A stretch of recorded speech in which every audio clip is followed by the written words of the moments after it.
It is Wednesday, 5th of February, 2025. Welcome to the God 14 video.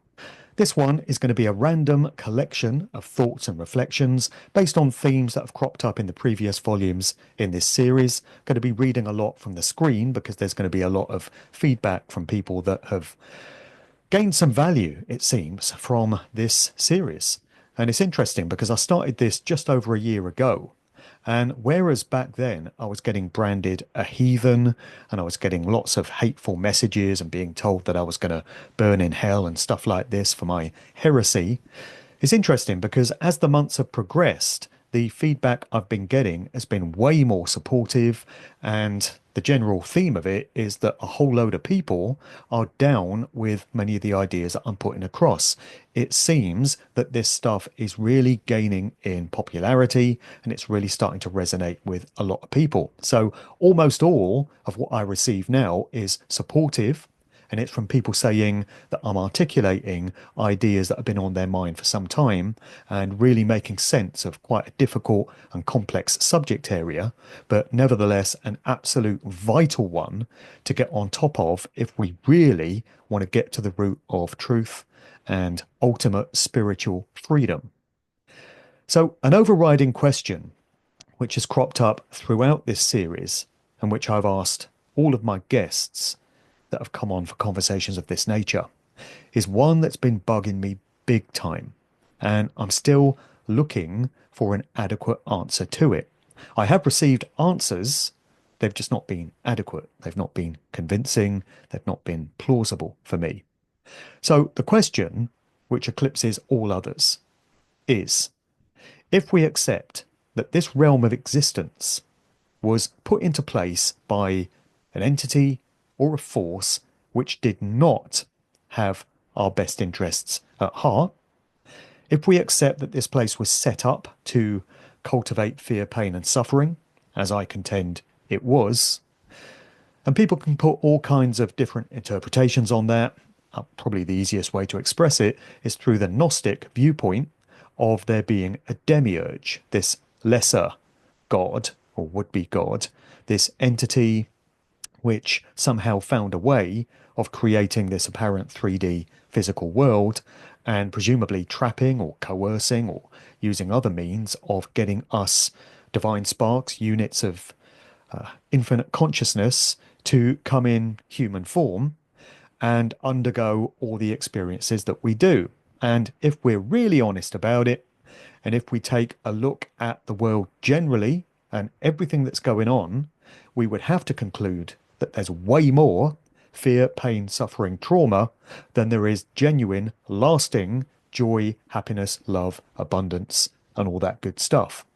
So, that being the case, if we also accept that there is an original God of creation, so the force that set everything into being, the generative force that allowed there to be a demiurge and other entities, demonic or otherwise, that allowed there to be anything other than a complete void of nothingness, the question in my mind becomes, where was this force, this good God, if we can assume it's good, when this place was being created and when we were being forced, coerced, tricked, or otherwise persuaded to come in here?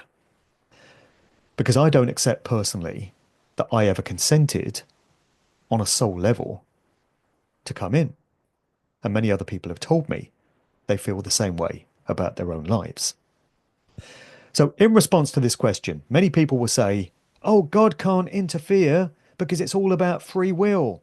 We're experiencing the things we are because of the collective free will of the masses. We've chosen this. The world is full of fear, pain, and suffering because of the choices that we've made. It's just the consequences of our behavior. Well, that doesn't ring true with me anymore. It did chime for a while. But think about this by way of a useful analogy. Imagine you're walking down the street and you see a couple with a small child, an infant, and They're both beating that child, beating the child savagely around the head, wrapping a stick around the child's legs, beating the child to the ground, kicking the child, mercilessly, violently attacking the child. You have the opportunity to intervene. Someone might make the argument that the child didn't ask you to intervene. The parents certainly didn't ask you to intervene. But was it right for you to intervene? Was it the morally correct decision? Or would you have been more justified in just walking along on your side of the street and saying, nothing to do with me, mate, I'm not getting involved, start whistling and turn the corner? Which of those actions would most people, psychopaths aside, agree would have been the correct course of action? I think if we're honest, most of us would contend that to intervene and to prevent those parents from attacking the child would have been the correct and moral choice of action. Because we're not supposed to stand by and witness suffering when we've got the opportunity to do something about it. That's why we have consciences. And where do our consciences come from? That would have to be original creation source, right? How else to explain why we've got them? Where did the demiurge or the demonic entity that created this realm, if we accept that's what happened, call it Yahweh, if you will, call it Satan, where did that entity emanate from? Well, all roads lead back to original creation source. They have to. Otherwise, none of this would exist. So, taking that analogy, that metaphor, and applying it to a cosmic scenario, if the original God of creation is good, is benevolent, is love, how can he/it have stood aside and allowed, metaphorically, us infants to be beaten mercilessly, whoever the beating comes from? The original creative source will be aware of all the suffering that goes on, of the fact that this place was set up to bring it all about and facilitate it, and yet it's done nothing, when clearly the morally correct, right course of action would have been to intervene and shut it down. Never mind free will choices, because the parents of that child that are beating it could have said, it's our free will, we choose to beat our child, fuck off. The child might even have said, it's my free will for you not to intervene, I don't want this. But still, would it be right to back off, even in spite of those people saying that? Or is the only correct course of action to stop the suffering, if you are able to? So, if God would like to stop all the suffering that's going on in this place that's been created, usurped, you might say, but he or it can't, then can God really be considered good or great? If God could intervene and stop the suffering, but chooses not to, again, can God really be considered good or great? Neither of those scenarios present a loving, benevolent being with love at the core of everything to me. So there's a talking point for people to wrap their heads around. Most of the rest of this video is going to consist of feedback, of correspondence from other people. Just want to mention I've got a conversation in the diary with David Icke for a couple of weeks' time, later in February. So he's someone whose work I've followed for many, many years. He basically got me started in the game.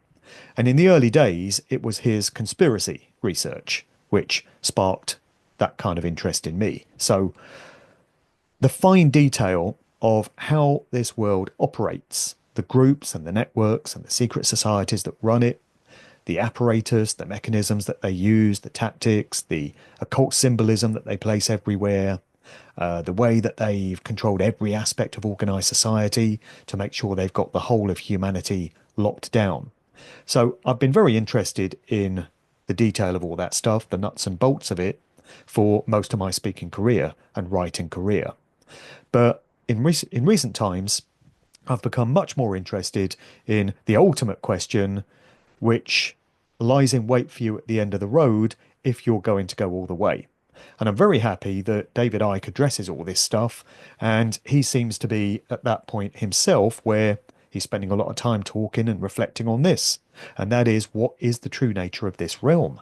What created it, and to what end? Why is there so much suffering? Why does it never stop? So I'll be putting these questions to him, and specifically in that conversation, it may be the first question I ask, but I'll certainly be leaving enough time for him to give a full answer to it. That question of why would a loving creator, if benevolent, if it has our best interests at heart, have allowed this usurping to have taken place, the hijacking of this realm, or the creation of it in the first place? Why hasn't it intervened? Never mind all this new age stuff about free will and,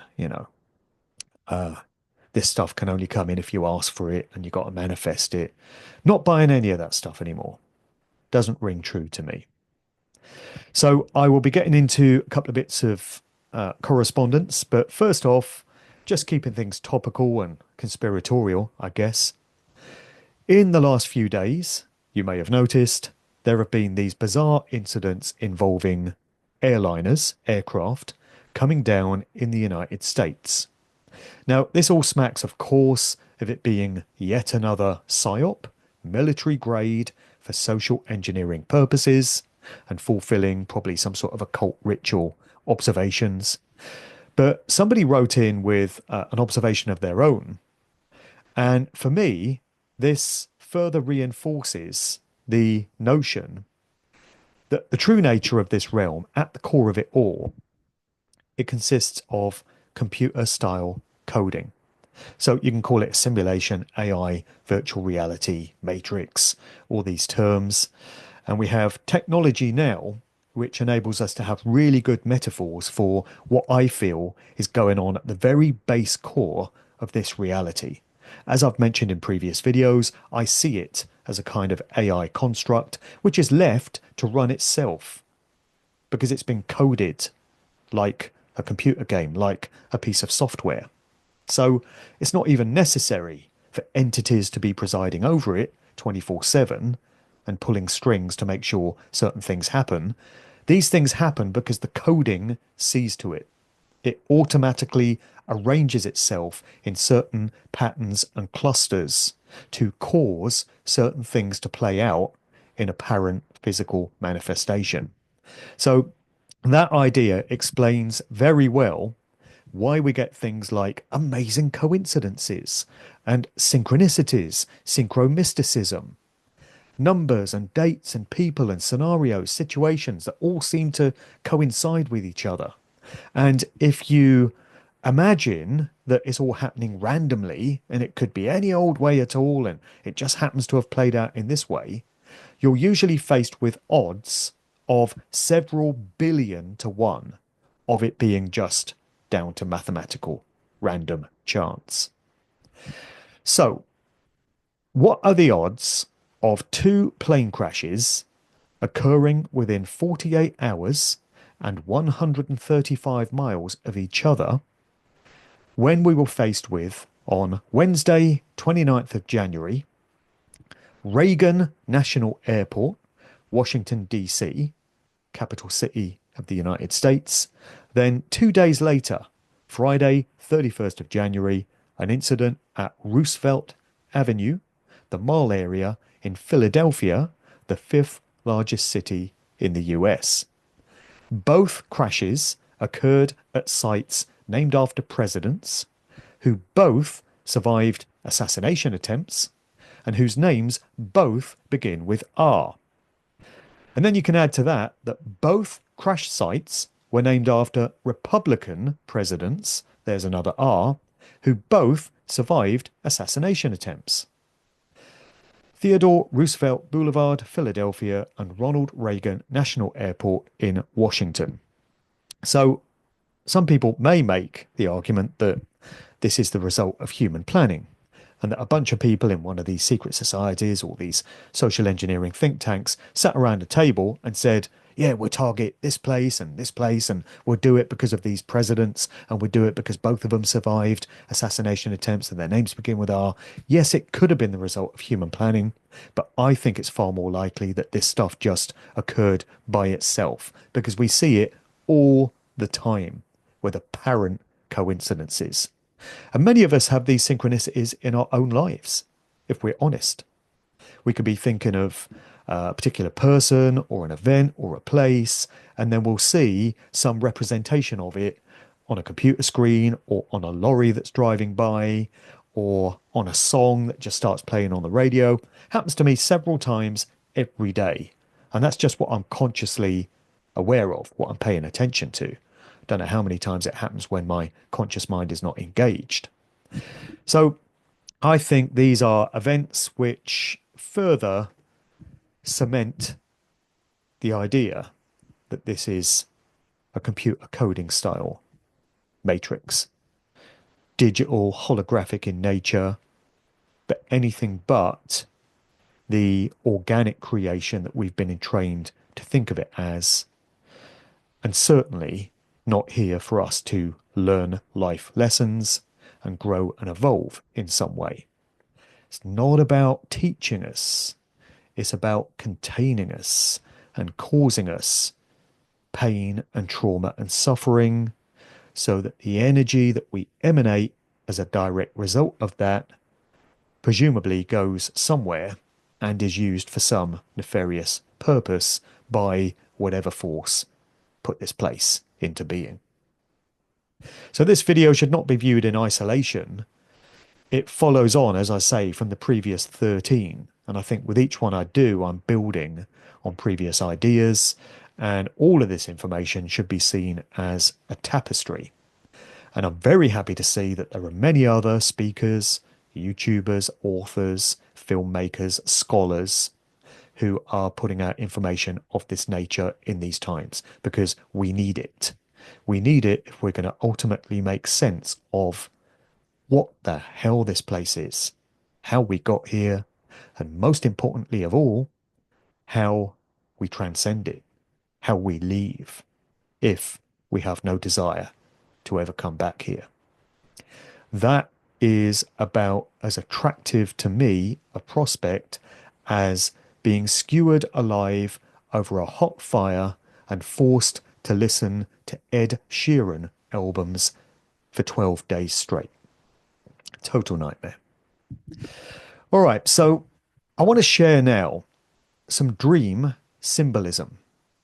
So this is from a friend of mine, and I've had this sort of conversation with a few people recently, actually, where so many of them seem to be having dreams of this nature.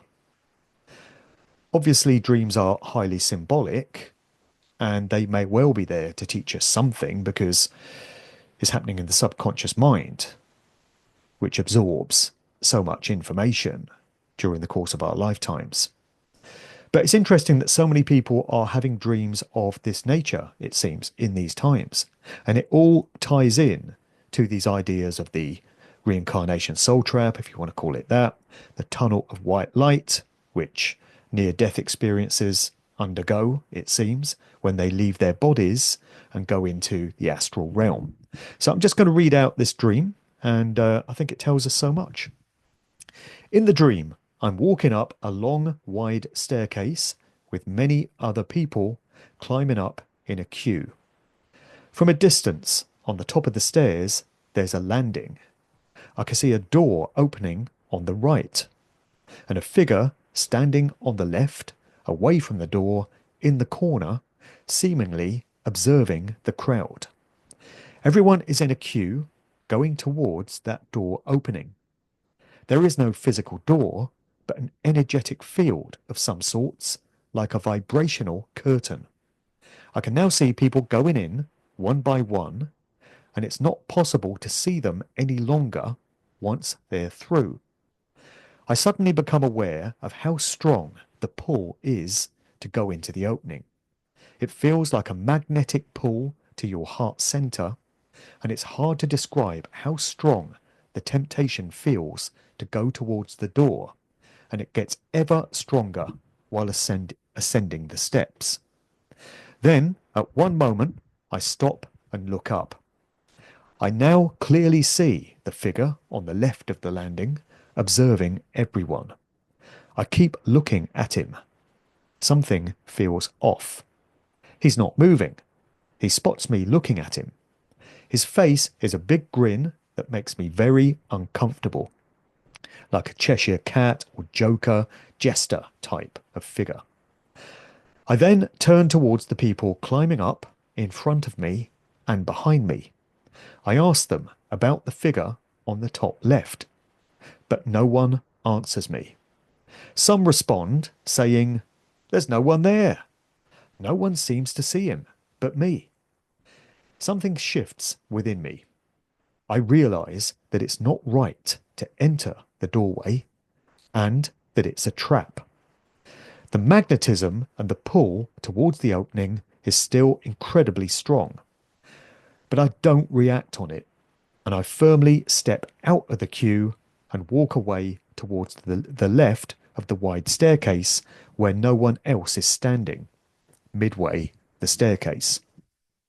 I start warning people that there's an evil entity on top and that the doorway is a trap and not to go in and turn back. No one listens. Most ignore me, climbing up with their heads down. A few get annoyed and upset with me. They don't like me warning them.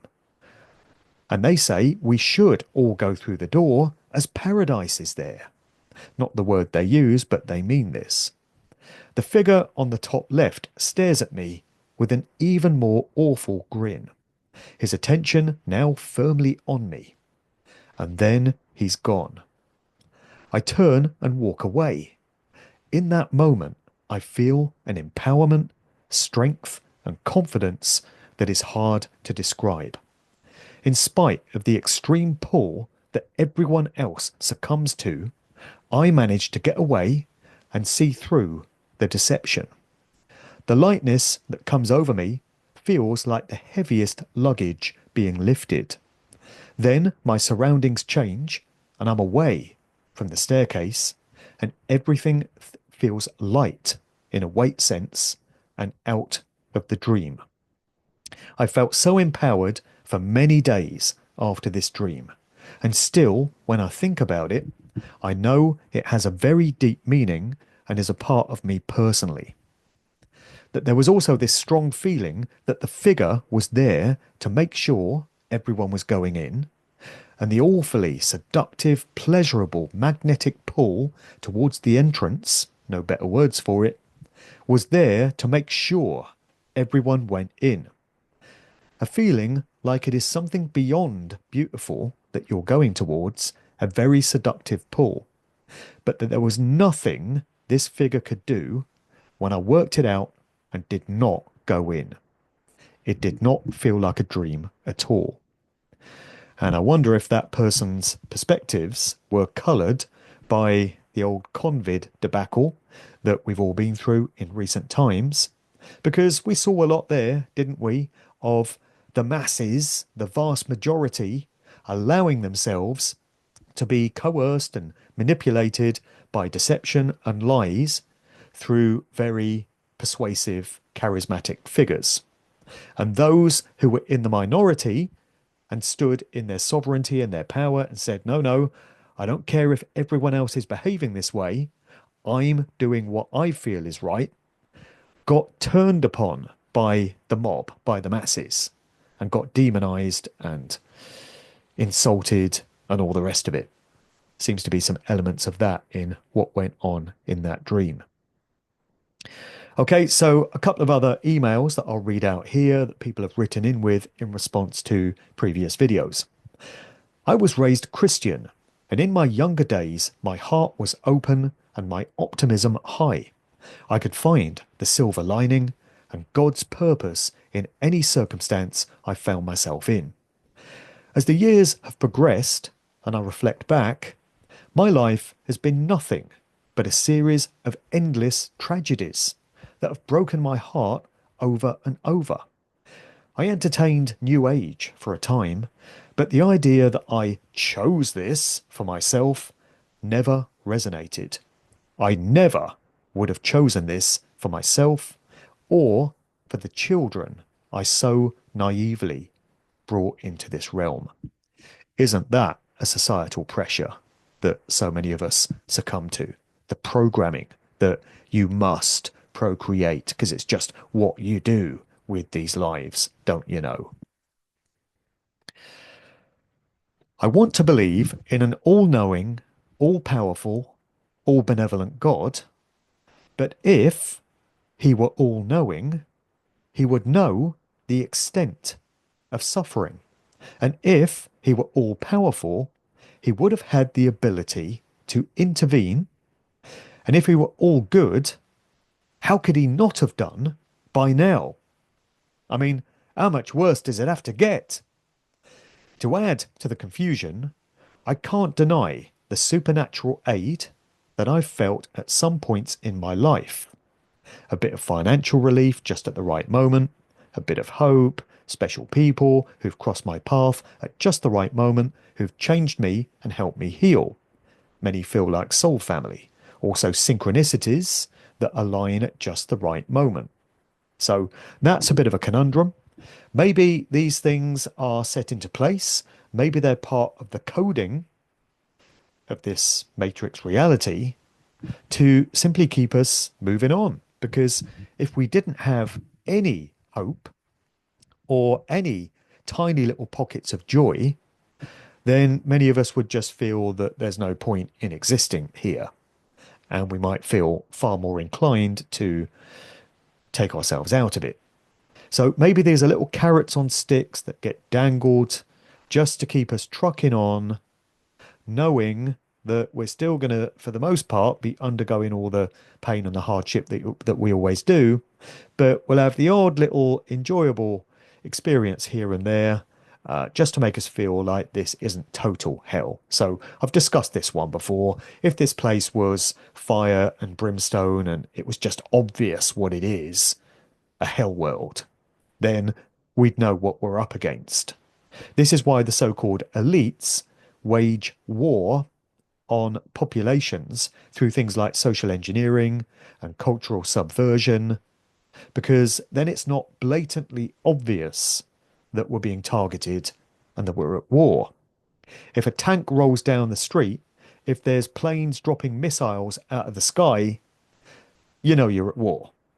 You know you've got an enemy. You know they're trying to kill you. But if it's done through cultural Marxism and the sort of subversion of nations that the KGB whistleblower Yuri Bezmenov spoke about, then most people don't notice because it just creeps up on them like a mugger in a dark alley. So their lives are being changed for the worst, but it's happening in a very sly, coercive, hidden way. And maybe that's what we're looking at cosmically with this place. That's why these little pockets of joy here and there are allowed to take place. So a couple of brief ones to round off with. Somebody said, I'm not in love with the idea of learning through suffering. It feels like a justification for suffering and pain, like it's indispensable or welcome. Also, if consciousness is everything and all-knowing, why does it need to learn and improve? It already knows itself, right? It already knows what experiences feel like. It knows what regret feels like. It knows what grief feels like. It knows what physical pain feels like. So why does it need to undergo these things through these endless expressions of consciousness, these endless individuated units of itself to experience the same emotion and the same experience over and over and over again? I've mentioned this one before. Just think about an animal that goes to an abattoir to be killed. I mean, this happens by the billions every single day around the world. So if someone's going to say, well, consciousness or the Godhead just wanted to know what that experience feels like, why, after the first experience, or even 10 or even 100 expressions of the same experience, does it not go, okay, got it, learned the lesson, I know what that feels like, I don't need to go through it anymore? But no, the same process gets repeated over and over and over again to the tune of not just billions, not just trillions, but whatever lies beyond those figures. And it never, ever ends. If consciousness is all knowing, and if it has an ounce of intelligence, an IQ level below that of a school dunce, then it ought to be learning from all these experiences and saying, okay, I don't need to do this anymore. Last one I'll read out about the only real reason I can think of for wanting to stick around in this world for as long as possible is simply to gain as many potential answers to the question of what happens when we leave it as we can. Yeah, I resonate with that one. Not many reasons for wanting to be around in this place, but gaining as much knowledge and spiritual wisdom as we can arm ourselves with so that we can be in the best possible position to navigate whatever lies beyond and make the very best decisions for where our consciousness goes beyond this place is about the best reason I can think of as well. So that's it for this one. As ever, feedback and comments are welcome. You can drop comments in the video section on whatever platform you're watching this on. Of course, the God Talks YouTube channel is my main portal for all this stuff. So if you just want this and you don't want it all mixed up with my music industry research and all my other podcasts and stuff like that, then just stick with the Mark Devlin God Talks video on YouTube. I'm posting this, of course, also to BitChute, Odyssey, and Rumble, so you might be watching it on one of those, and the audio is going up on Spreaker. Just to mention that my new book, No One's Dad's a Plumber, which is the fourth book in the Musical Truth series, is going to be out very soon. I'm aiming for the spring equinox, 22nd of March, for this to be launched. I've got a speaking weekend of events in Scotland lined up to kick this book off. So I'll be taking it out on the road, out and about in England and beyond for the rest of the year. But I've chosen Scotland because I love Scotland to be the location for the very first talks that I'll do, presenting information from this book for the first time. So I'm going to be in Helensburgh, just outside Glasgow, on Friday, 21st of March, then in Edinburgh on Saturday, 22nd of March. Still waiting for the final confirmation of the venue on that, but it won't be long now, so keep an eye on the links below. And then on Sunday, the 23rd, in the afternoon, I'm going to be at Clark's on Lindsay Street in Dundee. So there's links to where you can get tickets to all these events in the notes below, along with all the rest of it. My email address is down there. And also there's a link to my main hub website, which is markdevlin.com. Details of all my upcoming events on there, and also my podcasts, videos, and everything else that I get into. So I hope people have found something thought-provoking and of genuine spiritual value with this particular video. Won't be too long till I put out the next one. Never really is. And all that feedback is welcome. So thanks for listening as we continue to work out together and help each other find the answers as to what is this place and how do we get out and never, ever return. Cheers.